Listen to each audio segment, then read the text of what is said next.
Selamat sejahtera yang dihormati Puan Zulahiza binti Mat Yusof alias Abdul Aziz. Saya Sami Naden, anak lelaki Belu, nombor matrik 258849 dari kumpulan 7. Ahli kumpulan saya adalah Muhammad Arif bin Muhammad Dairubi, nombor matrik 258609. Muhammad Fairuz bin Amir Hamzah, nombor matrik 258587, dan Hong Tiong Kim, nombor matrik 250385.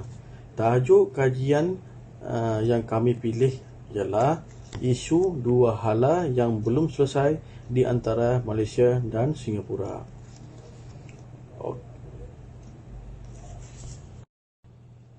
Kita mulakan dengan apa yang dimaksudkan dengan perundingan. Menurut Johnson 1993, perundingan ialah satu proses individu atau kumpulan untuk mencapai matlamat dengan melakukan perjanjian bersama-sama.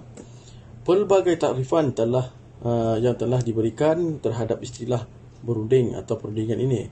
Tetapi pada hakikatnya kesemua memberi maksud yang sama terhadap perundingan.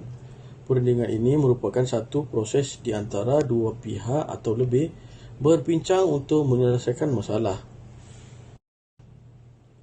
Penutupan sempadan di antara Malaysia dan Singapura akibat pelaksanaan PKP semasa pandemik telah menyukarkan ratusan ribu rakyat Malaysia yang bekerja di Singapura kerana mereka tidak dapat berulang alik secara harian melalui laluan tambak Johor dan laluan Malaysia ke Singapura. Perdana Menteri yang menggalas tugas semasa penularan ini berlaku telah melakukan perundingan bagi memudahkan rakyat Malaysia untuk berulang alik ke negara tersebut untuk mencari rezeki.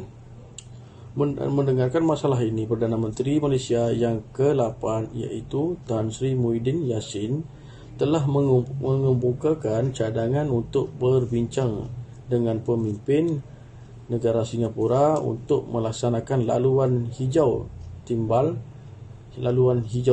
balik iaitu RGL dan mengatur pengaturan ulang alik berkala PCA untuk penduduk Singapura dan Malaysia untuk kembali ke negara masing-masing.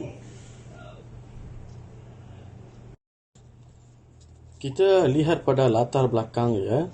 Pandemik COVID-19 ialah satu fasa di mana seluruh dunia mengalami penjejasan kesihatan akibat daripada satu virus yang disebut Coronavirus Sindrom Pernafasan Akut Teruk 2 atau lebih dikenali sebagai COVID-19.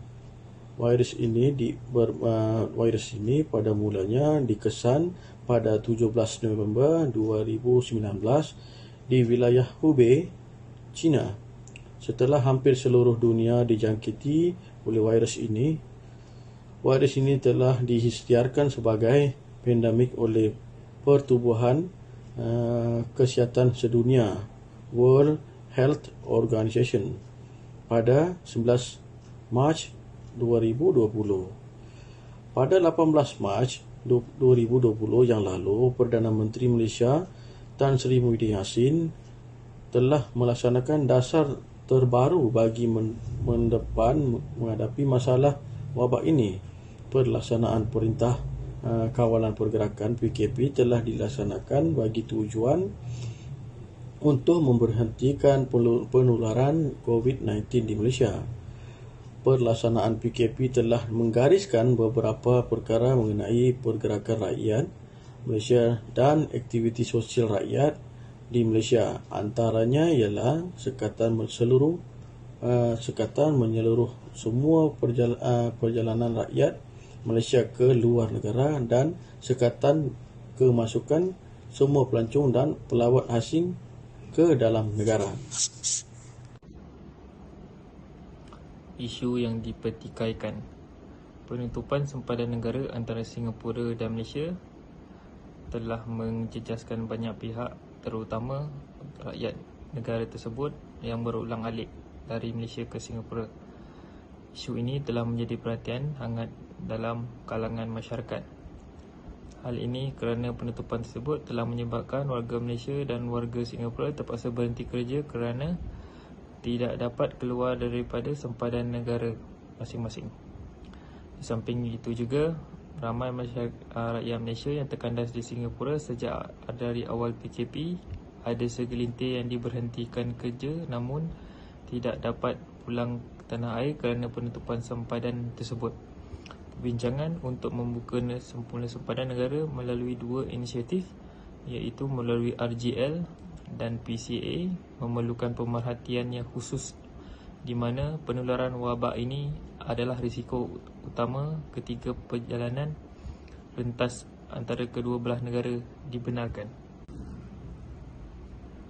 Reciprocal Greenland atau laluan hijau timbal balik dan Periodic Commuting Arrangement PCA atau pengaturan ulang alik berkala adalah inisiatif daripada kedua negara bagi menyelesaikan permasalahan yang melanda. Inisiatif ini adalah bertujuan untuk memenuhi keperluan penduduk yang Malaysia dan Singapura yang membabitkan perjalanan merentasi sempadan. Individu yang melakukan perjalanan di bawah kedua skim ini perlu memenuhi syarat yang ditetapkan dan mematuhi langkah pencegahan keselamatan awam berhubung COVID-19 yang disepakati oleh kedua-dua negara, termasuk keperluan untuk menjalani ujian pengesahan yang berkaitan.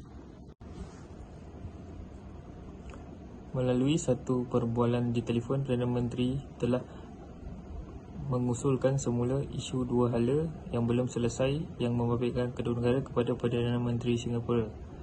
Beliau menegaskan bahawa kedua-dua buah negara hendaklah bersepakat dan terus positif dalam mencari solusi bagi menguntungkan rakyat pada kedua pihak. Melalui perbualan telefon itu, Perdana Menteri telah mengambil peluang untuk berbincang mengenai perbincangan yang telah berlangsung di antara pegawai daripada kedua belah negara berkenaan dengan RCL dan PCA.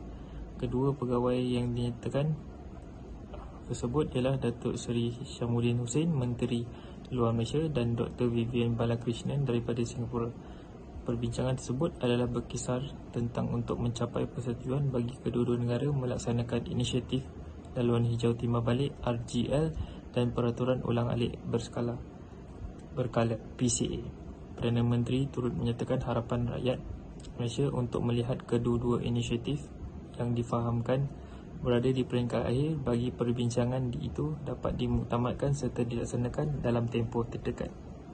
Pada masalah-masalah yang dihadapi, masalah perundingan. Halangan yang terjadi di dalam sebuah perundingan merupakan gangguan yang menjejaskan kelancaran sebuah proses perundingan. Antara permasalahan yang berkait rapat dengan isu yang dibincangkan ialah chronemics, masa dan persepsi. Bagi isu chronemics ini, sesetengah perunding mementingkan masa dan pengendalian terhadap masa ketika melakukan perundingan. Ianya bukan hanya berkaitan dengan kelewatan seorang perunding dalam menghadiri rundingan, namun masalah juga timbul apabila proses untuk mencapai sesuatu keputusan diperlambatkan. Manakala bagi isu persepsi pula, persepsi adalah tanggapan kepada sesuatu isu ataupun masalah. Hal ini menjadi penghalang kepada proses perundingan kerana persepsi kebiasaannya timbul dalam diri seorang individu apabila perasaan curiga atau syak wasangka terhadap pihak lawan. Justru itu, beberapa cadangan telah dibuat bagi menyelesaikan masalah yang dihadapi dan akan dibincangkan pada pembentangan yang seterusnya. Terima kasih. Selamat sejahtera kepada Puan Yuslah Hijah dan rakan-rakan kelas.